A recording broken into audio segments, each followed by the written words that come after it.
कौन करेगा ये जुर्रात? आपण जाऊ की तिकडलं राज. दोनागिरीच्या कड्यावरूनच यांगायचं. अव यांगायचं म्हणजे काय माडीचा जिना आहे वय त्यो. तर जिन्या परिसर सोपं काम आहे मारता. कसं काय? 10 पुरुष कडा असेल बरोबर. हा बरोबर. मग माझ्याकडे 2 गडी आहे ती घोरपडे बंधू. दोनागिरी परी जाफाकडे चढून जात्यात. ते वर पोचत्याल आणि दोर बांधत्याल. दोर बांधल्यावर मग चढून जाणार का नाही? हा? बरं अख्खा माणूस पेलल असा दोर. नवलाजी जी धनी. ये.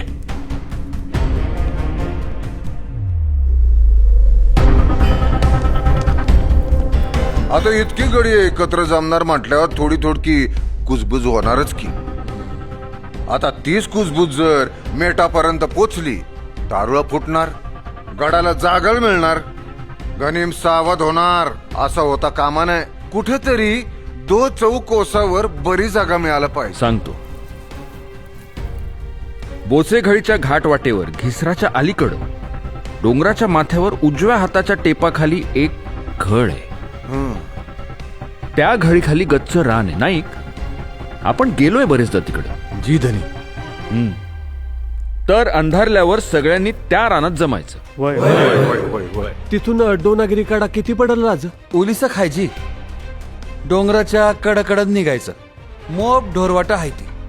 थोडस चाललं का रांगण्याच्या रानातून वर चढलं का मोरट डोनागिरी. बर 4 कोस असेल का? ओहजी. मग झालंच. मध्यान रात्रीच्या आधी दोनागिरीचं तळ गाठीत वले. काय मंडळी ठरलं? वय वय वय वय वय. राज गड घेतला का झुंजार माचीवर इजयाच्या होळीचा भडका उडवून देतो. मग तुमची पावलं लागू द्या गाडाला. आणि काय झालं तानाजीराव? थांबलंच आहे? ते आऊसाहेबांपाशी एक मागणं आहे जी. काय ते? आऊसाहेब, निघण्यापूर्वीचा निरोपाचा थाळा मला तुमच्या हातून हवाय.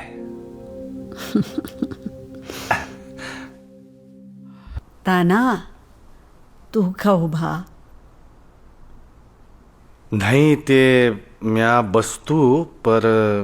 आता कसलं पणन परंतु बेत जमला नाही का? तसं नवं आऊसाहेब. योग तरी जिन्नस तुम्ही वाढाया हवा. असं सोयरा ते लाडवाचं ताट घ्या. जी.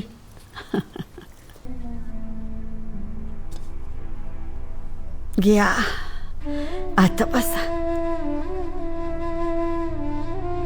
प्रत्यक्ष जगदंबा वाढाया आली.